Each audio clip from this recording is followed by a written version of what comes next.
Arsenal versus Manchester City, the game just ended not too long ago, and I decided to do this video right away. A couple of things maybe you guys didn't realize, and this is where I come in. Okay, I'm telling you, I'm do all these videos so that when you go, you watch either the highlight or the whole game, you will be able to observe this or watch for these things next time, like there is another soccer game on TV or something. Watch for this little thing. That's the passion I have for this game. So the first thing I would have to say, Guardiola, the coach for Manchester City, underestimated this game.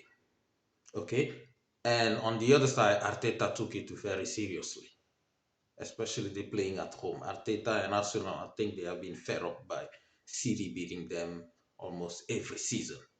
The way I saw Nketiah even fighting for the ball, the whole team is, you can tell like they were ready to play, right? But on the Manchester City side, this is what Guardiola, he gambles again because this is what happened with him. He overthinks things. He takes things lightly. I think he really took Arsenal lightly with the lineup. Why was Akanji, one of his defender, on the bench? Why did the Lewis start? Right? That midfield. And Grealish is on the bench.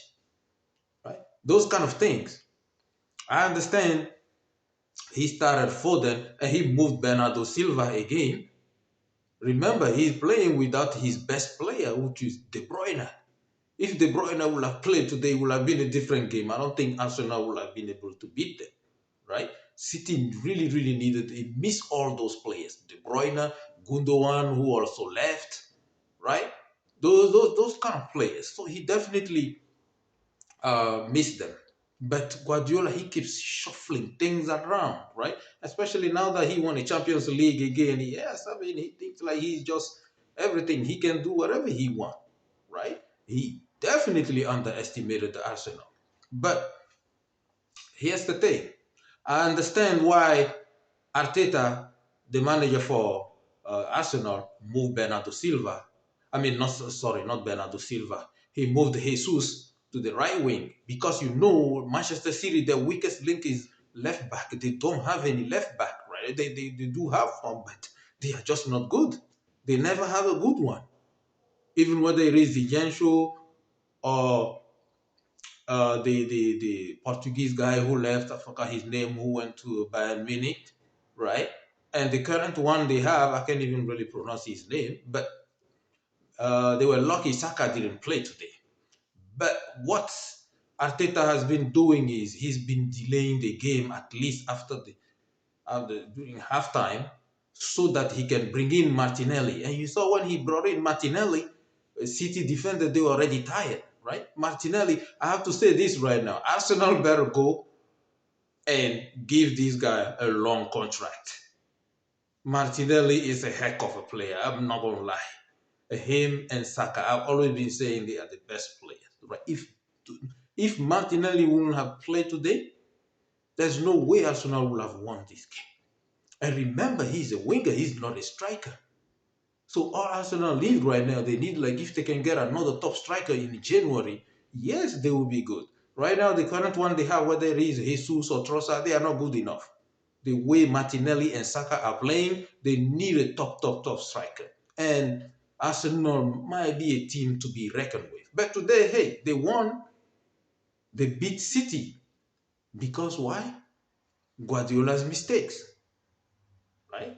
I don't even want to know what he's going to be saying in a press conference. But Arteta just beat him. The Arsenal, they believe in themselves, which wasn't the case in previous seasons. Today's game was like, it was like just like sloppy on both sides, right? City missed opportunities. Nketiah missed also some opportunities, but nothing was going. Bernardo Silva wasn't himself today.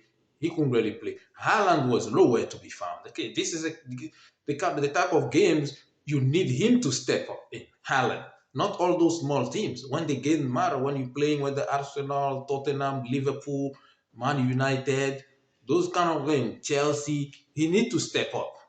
But he scored in one of those games, and other games he's nowhere to be found. He need to be consistent playing all those top teams. That's how he will be considered like a great player in the Premier League.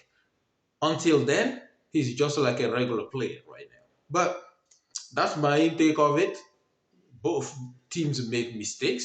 Hopefully, this will be a learning lesson for Guardiola so that he stops, shuffling his team around. Whether it is Luis, I think he's a fullback. He's playing in the midfield. John Stones, who playing, he's a centre back. He plays him in the midfield, and so on and so forth. He just keep moving players around.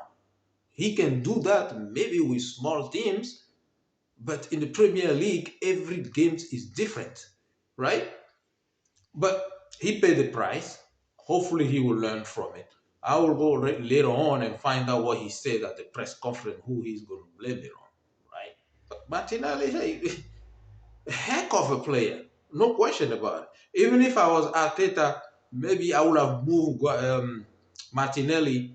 I know he's a left winger, but I would move him to the right winger because Kyle Walker is the best defender that they have. Kyle Walker he has like the pace. Who will try to keep up with Martinelli, but their left back, no, not so great. But a great win for Arsenal. But if you're a City fan right now, I know some of you might be, yeah, you already won the Champions League and it's too early. But these are the kind of games that will cost Man City in the long run. These kind of games, they might regret it when the title maybe start getting closer, right? Whether there is a goal differential or things. These kind of games are going to really matter. But they can't wait to have De Bruyne back. I've been saying if De Bruyne doesn't come early enough, City at some point they're going to struggle. Definitely, they are going to struggle because he's the one feeding all those strikers, whether it is Alvarez or Haaland or Bernardo Silva. When De Bruyne is there, he makes everybody around him better. But Guardiola that doesn't have a plan. He didn't have a replacement for him. So let's see how long De Bruyne before he comes back. But they can't wait to even try to rush him back in, especially the Champions League. If they're going to be playing top teams, they're definitely going to need De Bruyne to advance. Otherwise, it's going to be very, very difficult. So thanks so much for watching my video, and don't forget to let me know also in the comment whether you are a Man City or Arsenal fan. Let me know what worked and what didn't work for your team and what they need to improve on. Thank you, and also make sure you share this video.